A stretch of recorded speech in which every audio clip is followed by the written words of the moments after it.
Bagaimana cara menghadapi dosen killer?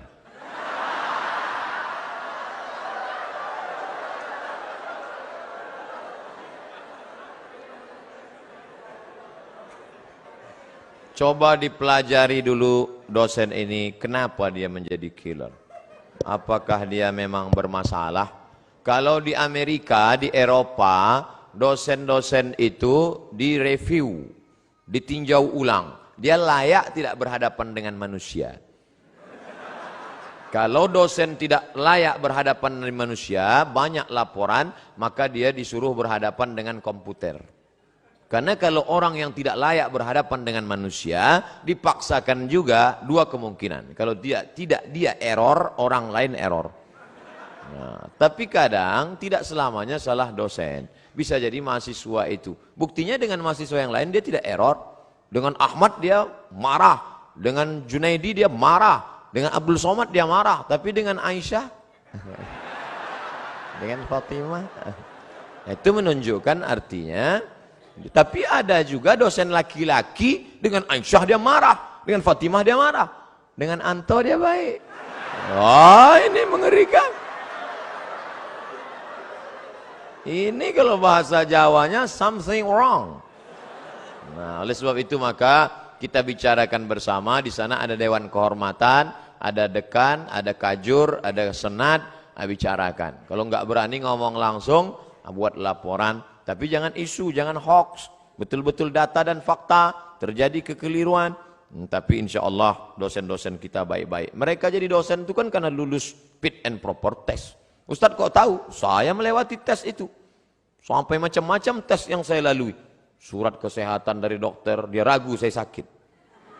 Surat berkelakuan baik dari Kapoltabes Pekanbaru, saya urus semua. Disangkanya saya PKI.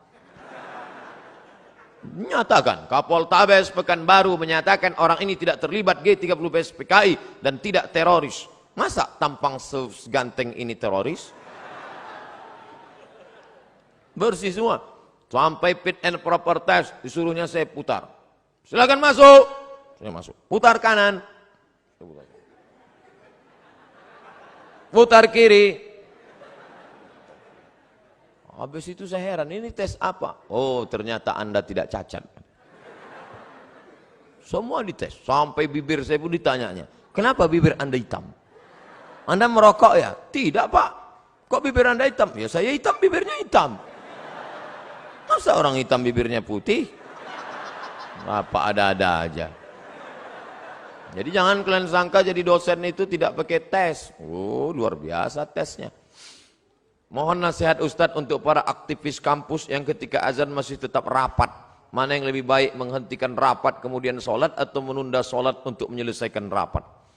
Saya lebih baik meninggalkan jabatan saya daripada meninggalkan panggilan yang lebih utama, panggilan Allah Subhanahu wa Ta'ala. Itu pidato Kapolda Sulawesi Selatan. Bintang di sini, pakai pistol.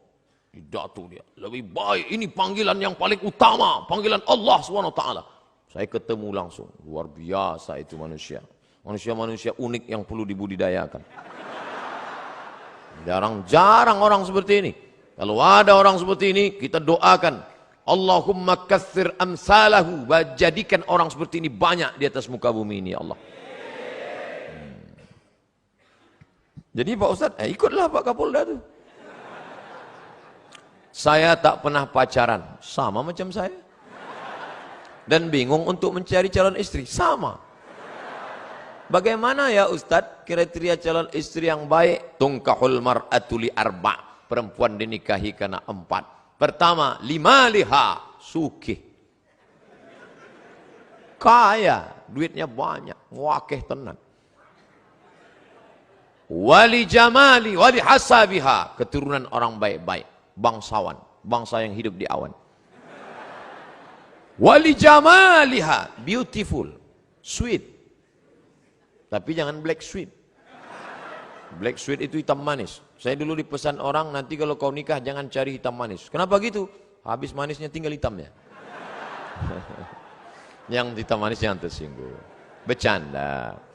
walidiniha, karena agamanya. Kalau kau cari karena cantiknya, cantik akan berubah, hari berganti musim berubah. Dulu cantik bukan main. Tapi begitu sudah anak keluar 3, membongkar mesin, hancur. Kalau kau carikan hartanya, dulu karena cincinnya banyak, hari ini dia berubah, harta tak ada lagi, akhirnya kau benci. Kau cari karena sukunya, berapa banyak yang dikeluarkan dari suku, dicopot gelar kehormatan karena melanggar pantangan suku. Tapi kau carilah karena sesuatu yang tak lekang, karena lupa pula. Tak lapuk karena hujan, tak lekang karena panas, itulah karena agamanya. Jangan kau cari terlalu cantik, nanti dituduh orang kau pakai pelet. Jangan kau cari terlalu jelek, nanti kau malu bawa dia kondangan. Yang sedang-sedang saja. Masalah jelek dan cantik itu kan relatif. Witing trisno jalaran suko kulino. Karena selalu dilihat lama-lama cantik. Laki-laki aja sering dilihat jadi cantik. Nauzubillah. LGBT. Oleh sebab itu kau cari, dan selagi kuliah nggak usah mikirin itu dulu. Pokoknya kau kuliah aja, nanti setelah kau berhasil ngantri mereka datang. Saya aja yang sudah punya anak, sudah nikah, banyak yang mau jadi yang kedua. Pede sekali Ustaz nih. Nggak komen-komen di FB aja. Pokoknya kau berhasil, jangan pikirkan. Ustadz dulu waktu di Mesir ada pacaran. 4 tahun saya di Mesir, enggak pernah pacaran. Wallahi, demi Allah. Berani saya bersumpah. Emang enggak pernah. Tanya teman-teman saya yang ada di Surabaya. Ustadz Somad dulu waktu di Mesir pacaran? Enggak. Kenapa? Enggak dapat. Persaingan ketat.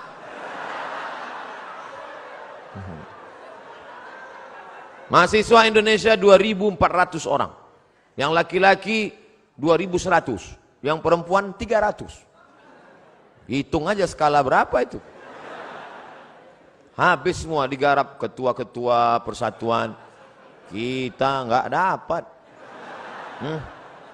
Pokoknya sedih lah. Nggak ada apa-apanya ketika cinta bertasbih.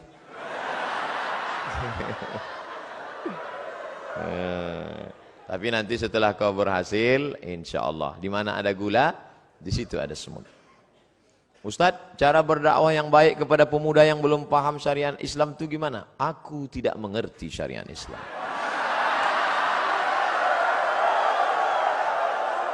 Orang yang tidak ngerti harus kita beri pengertian. Jangan kita ejek, jangan kita caci maki, mesti kita ajari. Oh, Ustadz Somad itu berdakwah. Ustadz Somad tidak berdakwah. Ustadz Somad hanya cerita-cerita di depan orang baik-baik. Betul? Ini yang di depan saya ini kan orang baik-baik semua. Habaib, ulama, Pak Rektor, Pak Kapolres, Pak Kapoltabes, orang-orang baik. Ini orang baik semua. Tapi ada yang berceramah di diskotik-diskotik. Masuk dia ke dalam, dia ceramah. Bro, sampai kapan kau minum? Kau akan mati menjadi cacing tanah. Banyak. Mereka itulah yang berdakwah. Luar biasa. Oleh sebab itu kita ikuti selera. Buat polling. Polling kajian kampus. A. Ustadz jenis apakah yang kau inginkan? B. Ikuti aja selera mereka. Jangan kita paksa. Polling, sebar semua. Dia mau. Kata dia, saya sebenarnya Ustadz sudah lama mau ngaji. Terus kenapa nggak ikut ngaji? Saya nggak ngaji karena Ustadz itu setiap ceritanya neraka aja. Saya setiap ceramah neraka. Saya maunya bagaimana membangkitkan motivasi belajar. Oh, kalau gitu panggil motivator. Kamu maunya apa? Saya maunya cerita bagaimana suksesnya mereka. Undang. Hadirkan di sana profesor, hadirkan di sana Kapoltabes, hadirkan di sana Pak Dandim, Komandan Kodim, hadirkan di sana psikiater, psikolog, dialog. Jadi tidak lagi ceramah tablik akbar, dialog, cerita-cerita. Karena ada sebagian orang kalau tablik akbar, dia bayangannya ini nasihat menjelang kematian. Dia takut. Nah, diikuti mereka. Kumpulkan nanti anak-anak muda yang belum ngaji, anak-anak muda hadir semua, kita tidak ada pengajian insya Allah, hanya praktek langsung. Praktek apa? Penyelenggaraan jenazah. Nah, mantap itu. Penyelenggaraan jenazah ini modalnya besar Pak Ustadz. Kita harus sewa patung untuk mandi. Enggak usah, modalnya cuma kapur barus sama kain putih sama kapas aja. Terus praktek mandinya gimana? Yang nakal-nakal tuh mandi. Kasih celana dari pinggang sampai lutut, mandi. Pinjam semprot dorsmir. Mandikan. Gali tanah, aku kuburkan. Gulung, setelah gulung, siapa yang bandel-bandel, yang preman-preman, gulung, letakkan dia situ. Yakin saya, menangis. Usolli ala hazihil janazah, arba'ah takbiratin fardul kifayah. Allahu Akbar. Al-Fatihah. Allahu Akbar. Salawat. Allahu Akbar. Allahumma firlahu, warhamhu, wa'afihi, wa'afu anhu. Udah, tangan dia kan gini, timbun. Timbun. Baru dia tahu rasanya mati. Wah, gladinya aja gitu kata dia. Apalagi seriusnya nanti. Insya Allah banyak yang berubah. Sekarang banyak penyelenggaraan jenazah, yang ikut orang tua. Kalau ada penyelenggaraan jenazah di masjid, orang tua nggak usah ikut. Karena dia yang mau dimandikan nanti. Yang ikut itu yang anak-anak muda aja. Nih, jadi buat nanti anak-anak muda, khusus kajian pemuda Islam. Saya tidak tahu tata cara sholat, wudhu dan lain-lain. Wudhu dulu baru sholat. Mengikuti mazhab siapa? Saya hanya mengikuti apa yang telah diajarkan oleh orang tua saya. Kata Syekh Yusuf Al-Qaradawi, mazhabul am, mazhab man yuftih. Orang awam itu mazhabnya ngikut gurunya. Kalau ngikut saya, pasti ikut mazhab Syafi'i. Karena saya pakai mazhab Syafi'i. Kalau ngikut Abi Kiai Haji Ihya Ulumuddin, pasti ikut mazhab Syafi'i. Karena beliau bermazhab Syafi'i. Kalau ikut Muhammadiyah, Pak Ustadz, majelis tarjih. Muhammadiyah punya majelis namanya tarjih. Kadang mentarjihkan mazhab Hanafi, kadang mentarjihkan mazhab Maliki. Jadi ikut aja guru. Yang penting guru itu benar, yang layak digugu dan ditiru. Guru saya tuh Pak Ustadz sholatnya pejam mata aja. Itu nggak ada. Itu mazhab apa itu? Hayya 'alas shalah. Pejam mata aja. Habis itu sudah. Wah, itu nggak benar. Carilah guru yang benar. Alaikum bisunnati, yang mengikuti sunnah Nabi Muhammad sallallahu alaihi wasallam. Ustadz, saya tidak tahu apa boleh ketika orang diberikan amanah, namun karena merasa belum kuat menerima amanah, jadilah seseorang itu menolaknya. Ada yang meminta amanah kepada Nabi, namanya Abu Dzar Al-Ghifari. Istamilni ya Rasulullah, angkatlah aku jadi amil ya Rasulullah. Apa kata Nabi? Innaka la dhaif, engkau orangnya lemah, sedangkan amanah ini kuat. Orang yang layak menerima amanah sifatnya dua, sudah dibacakan oleh Pak Rektor. Inna khaira man ista'jartal qawiyyul amin. Yang layak orang yang kuat dan amanah. Ada orangnya kuat tapi tidak amanah, ada orangnya amanah tapi tidak kuat. Yang lebih parah, sudahlah tidak kuat, tak pula amanah. Letoy, loyo, lesu, pembohong, penipu. Ini na'udzubillah. Mudah-mudahan kita menjadi anak-anakku sekalian, sehat badannya, sehat fisiknya, olahraganya mantap, berenangnya rajin, puasa sunatnya oke. Kalian orang-orang yang amanah, dan kalian pula orang yang kuat insya Allah. Makanya olahraga terus. Alhamdulillah Pak Ustadz, kami setiap sore Ahad tuh main futsal dari jam 3 sampai jam 8 malam. Terus asar sama maghrib nggak sholat. Ini nggak benar juga. Jadi sesuaikanlah. Saya diberi jamaah busur panah. Ada di kamar saya gantung busur panah. Bagus tuh olahraga memanah. Kemudian silat. Ini di Jawa Timur kan banyak itu pesilat-pesilat tangguh. Ustadz bisa silat? Silat lidah bisa. Bagus. Bagaimana batas pergaulan dengan teman kerja yang bukan mahram?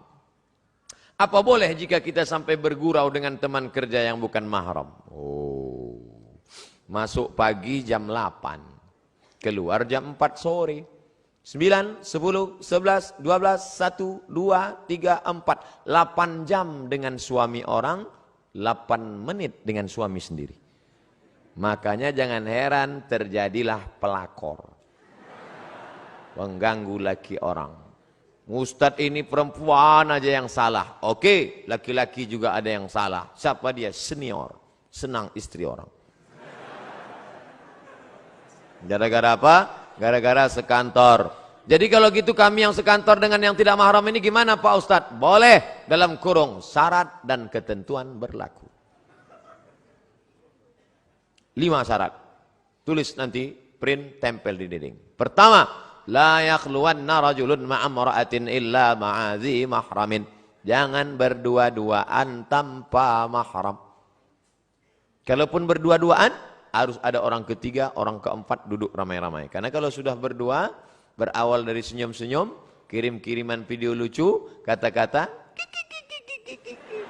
akhirnya, ayo kita makan siang bersama yuk, ayo. Setelah makan siang, no freelance, tak ada makan siang yang gratis. Akhirnya terjadilah apa yang terjadi. Ingat, kejahatan terjadi bukan hanya karena ada niat dari pelakunya, tapi juga karena ada kesempatan. Waspadalah. Jangan berdua-duaan. 2, la tabarrujna tabarrujal jahiliyatil ula. Jangan bersolek-solek jahiliyah. Sudah jelas orang Indonesia, hidung biasa-biasa, dagu biasa-biasa. Yang ditonton sinetron Korea. Tentu keinginan luar biasa, akhirnya diikutlah artis Korea, dipakailah dempul 3 linci. Oh. Besok berangkat ke kantor, semua muji, padahal mau ngetawain aja. Putih ya sekarang. Iya, ini kan pakai jus bengkoang. Padahal bedak 3 inci. Akhirnya apa yang terjadi? Wajah putih, tangan hitam. Saking mau buru-burunya, pakai. Sampai di kantor baru sadar pas di lift. Rupanya sebelah hijau, sebelah biru. Salah pasang. Jangan bersolek jahiliyah. Yang ketiga, la yadribna bi arjulihinna. Jangan memukulkan kaki ke lantai karena kakinya dibeli gelang, kaki gemerincing, akhirnya batang kerincing. Kalau saya sedang ceramah lewat dia, nggak ada satupun yang melihat saya, semua ngelihat dia. 4, la takhda'na bil qaul. Jangan bersuara mendayu-dayu, mendesah-desah. Biasa aja bersuara, jangan sampai mendayu. Walaupun sekantor sama dia. Gimana laporan saya? Iya Pak, siapa? Iya, siapa? Mana kertasnya kawan? Sebentar ya Pak. Oh. Di HP pun jangan. Di HP itu banyak perselingkuhan gara-gara itu. Assalamualaikum. Waalaikumsalam. Di mana ini? Universitas Airlangga Surabaya. Ya, kok ibu seram sekali? Ya, salah sambung. Mati kan? Gitu. Yang lemah gemulai. Karena ada laki-laki, la takhda'na bil qaul. Jangan kau bersuara mendayu-dayu, mendesah-desah. Kenapa? Yatma'allazi fi qalbihi marad. Ada laki-laki yang dalam hatinya penyakit, kalau didengarnya suara mendesah, dia langsung error. Error dia mendengar itu. Jangankan suara mendesah perempuan, suara mesin penjawab pun dia error. Pulsa Anda tidak mencukupi untuk. Makanya suara-suara pramugari itu. Ladies and gentlemen. Apa ini? Coba tegas-tegas ya. Suara penyiar radio juga. FM 3. Ustadz, saya mau tanya. Apakah di akhirat kalau kita masuk surga kita bisa mencium tangan Rasulullah SAW? Tidak hanya memandang wajahnya, tapi juga memeluk Nabi. Apakah bisa? Lalu bagaimana dengan orang yang masuk neraka? Datang orang berkulit hitam memeluk Nabi, dipeluk Nabi. Lalu kata Nabi, kamu meluk kenapa? Aku ini berkulit hitam ya Rasulullah. Aku budak hamba saya. Amalku tidak banyak. Aku tidak yakin nanti di surga bisa memeluk engkau. Apa kata Nabi? Al-mar'u ma'aman ahab. Orang akan bersama dengan siapa yang dia cintai. Jadi kalau kita cinta dengan Nabi, kita ikuti sunnah Nabi, tak kita tinggalkan, maka kita insya Allah akan bersama dengan Nabi SAW. Apakah layak kami mencium Nabi padahal hidung kami lebih banyak mencium yang haram? Apakah kami layak melihat Nabi padahal mata kami lebih banyak menengok yang haram? Apakah kami layak mendengarkan kata-kata Nabi padahal telinga kami lebih banyak mendengar yang haram? Apakah lebih layak tangan kami ini bersalaman dengan Nabi? Hanya satu saja yang bisa kita mintakan, astaghfirullahalazim. Yang punya masa lalu banyak silap salah, taubat, nasuha, mudah-mudahan kita bisa berjumpa dengan Nabi Muhammad SAW. Bagaimana dengan yang masuk neraka? Man qala la ilaha illallah dakhalal jannah. Siapa yang bersyahadat la ilaha illallah Muhammad Rasulullah dakhalal jannah, mlebu nang surga. Siapa saja yang bersyahadat masuk surga. Wa in zana wa in sarak, walaupun dia berzina, walaupun dia mencuri, wa in zana wa in sarak, berzina, mencuri, tetap masuk surga. Enak sekali. Berzina, mencuri masuk surga? Iya, cuman masuknya kapan? Ada yang masuknya langsung direct, tapi ada yang transit. Makanya kita berdoa 7 kali, Allahumma ajirna minan nar, Allahumma ajirna minan nar, Allahumma ajirna minan nar, Allahumma ajirna minan nar, Allahumma ajirna minan nar, Allahumma ajirna minan nar, Allahumma ajirna minan nar. Selamatkan kami dari neraka. Jangan minta masuk surga, karena semua umat Muhammad masuk surga. Tapi mintalah jauh dari neraka, karena tidak semua selamat dari neraka. Rabbana atina fid dunya hasanah, wa fil akhirati hasanah, wa qina adzabannar. Ilahi las tulil firdausi ahla. Ilahi, ya Allah, lastu, aku tidak layak, lil firdaus, masuk dalam surga. Wala aqwa ala naril jahimi. Aku juga tak layak masuk. Aku tak bisa masuk surga, tapi aku pula tak kuat masuk neraka. Wala aqwa, aku tidak kuat. Ala naril jahim, masuk neraka. Zunubi mislu adadir rimali. Zunubi, dosa-dosaku, mislu adadir rimali, sebanyak buih di pantai. Banyak rimal, pasir di pantai. Fa innaka ghafiruz dzambil azimi. Tapi aku yakin Engkau Maha Pemaaf segala silap dan dosa, ya Allah. Banyak itu. Renungkan itu, meneteskan air mata. Nanti malam sholat, baca itu. Menangis bapak di samping tempat tidur, menangis. Sampai Mas, sampean ini apa? Tetap dia nangis gak berhenti. Kenapa Mas? Ingat mantan. Melayang bantal. Ustadz, mohon doanya bersama jamaah siswa SMA Negeri 9 Surabaya dan siswa seluruh SMA di Indonesia, karena kami akan menghadapi ujian nasional. Kita akan berdoa. Yang mau didoakan ujian nasional, yang berdoa UAS, ujian akhir semester. Insyaallah di akhir majelis kita doa. Yang baca doa Ustadz Abdul Somad. Tapi doa itu dikabulkan Allah karena para habaib kita, keturunan-keturunan Rasulullah, para kiai yang lidahnya tak pernah berhenti berzikir, ibu-ibu yang amanah, aminah, istiqamah. Maka nanti kita berdoa di akhir majelis, mudah-mudahan anak-anak kita lulus semua insyaallah. Bagaimana caranya supaya doa cepat terkabul dan bagaimana supaya jodoh yang kita impikan cepat datang?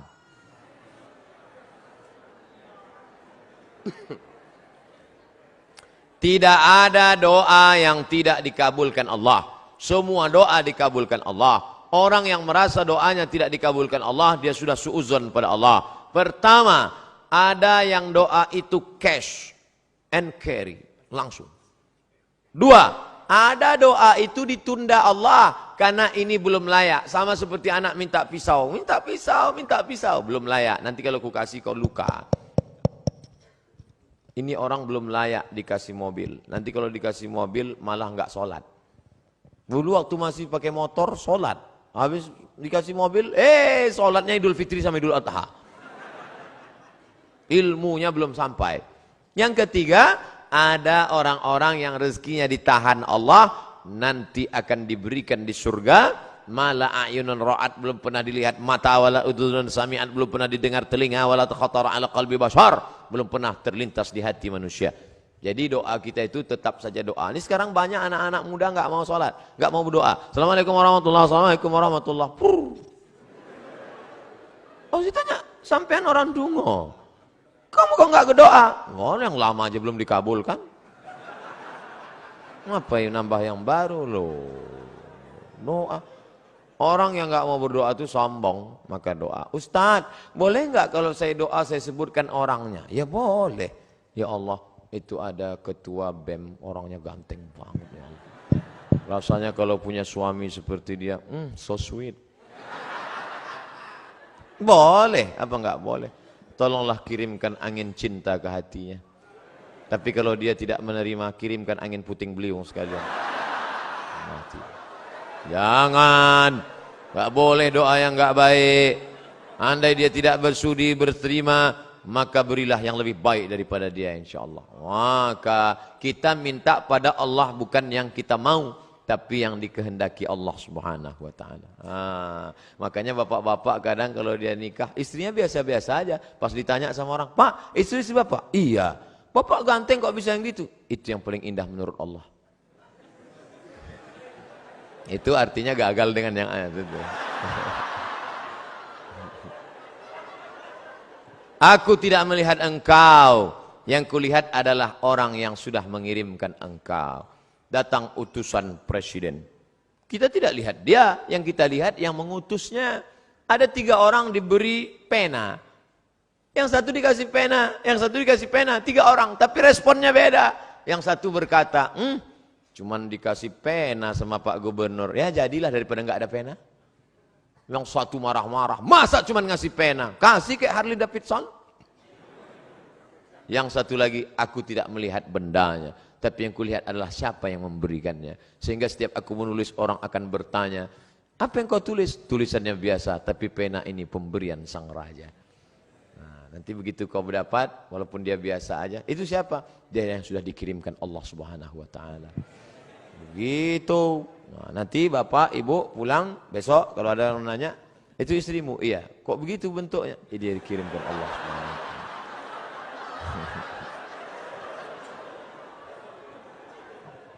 Jangan pernah kau berhenti bosan berdoa kepada Allah Subhanahu Wa Taala. Tapi tetap ada usaha. Itu ada kiai, santrinya banyak. Ya pendekatan lah kiai. Ustaz, saya sudah ditolak calon mertua saya, gimana caranya? Jangan kamu sendiri ngadap ke sana. Kamu sendiri ngadap selengean celana sobek. Pakai kap 70. Ya nggak mau dia. Coba bawa. Tanya, calon mertuamu itu kerjanya di mana? Di Universitas Airlangga. Bagian apa dia? Di kantor. Bawa Pak Rektor. Mana tuh? Pak. Ini mau minta, mohon Bapak Sudi agak, oke, begitu sampai di sana, langsung dia, nggih Pak. Apalagi sampai Pak Rektor, iki mahasiswa wapi tenan iki. Masya Allah, langsung Insya Allah. Jangan bawa saya. Kalau saya bawa nanti yang diterima saya. Bercanda.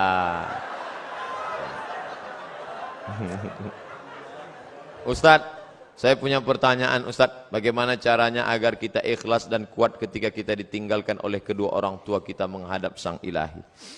Ketika meninggal Nabi Muhammad SAW, respon sahabat macam-macam. Umar mencabut pedang. Man qala inna Muhammadan qad mata fa'atrib unuqahu. Siapa yang mengatakan Muhammad sudah mati, ku pancung kepalanya. Siapa yang berani mengatakan Muhammad mati, ku pancung kepalanya. Akhirnya datang Abu Bakar Siddiq membacakan ayat, wa ma Muhammadun illa rasul. Muhammad bukan Tuhan, dia hanya seorang rasul. Qad khalat min qablihi rusul. Sebelumnya sudah ada rasul-rasul tapi meninggal dunia. Afa immata, kalau dia meninggal, au qutila atau dibunuh orang, inqalabtum ala aqabikum, apakah kamu akan berbalik kepada agama kamu yang lama? Wa may yanqalib ala aqibaihi, siapa yang murtad meninggalkan agama ini, falan yadurrallaha syai'a, Allah tidak rugi oleh sedikit pun, wa sayajzillahu syakirin, Allah tetap akan memberikan balasan pada orang yang bersyukur. Jatuh pedang Umar bin Khattab, orang setingkat Umar saja pun tetap bisa lupa ayat. Hari ini Abdul Somad yang menasihati, sabar ya, sabar ya. Tapi ketika musibah itu datang, as-sabru inda sadmatil ula, sabar itu datang pada pukulan yang pertama. Maka balikkan pada Allah. Ini ujian, sabar. Ayah kita meninggal, ibu kita meninggal, sabar. Memang berat, terasa lembut lunak tanah itu dipijak, terasa gempa bumi. Tapi datang kawan-kawan menyabarkan. Alladzina idza asabathum musibah qalu inna lillahi wa inna ilaihi raji'un. Ini bukan punya kita, ini punya Allah. Allah ambil, dia lebih sayang. Allah hanya ingin melihat kau sabar. Nabi Muhammad anak yatim, Imam Syafi'i anak yatim, ulama-ulama kita anak yatim. Jangan sedih menjadi yatim, karena Allah ingin memuliakanmu. Kamu sama dengan Nabi Muhammad SAW. Fa'amal yatima fala taqhar, jangan kau hardi. Nah, jadi sabar. Makanya banyak kita lihat suami-suami yang ketika istrinya meninggal sabar dia. Tak ada dia menangis. Setetes pun air matanya tak ada menangis. Bapak enggak sedih Pak? Itu pinjaman dari Allah Pak Ustaz. Sampai akhirnya Allah mengambil. Apa yang mesti saya sedihkan? Ustaz nih kalau cerita selalu enggak enak aja. Oke kita balik. Sekarang kita balik suami yang meninggal. Ibu tuh nggak nangis. Banyak orang heran. Ibu nggak nangis. Enggak Pak Ustaz. Kenapa? Udah lama aku tunggu.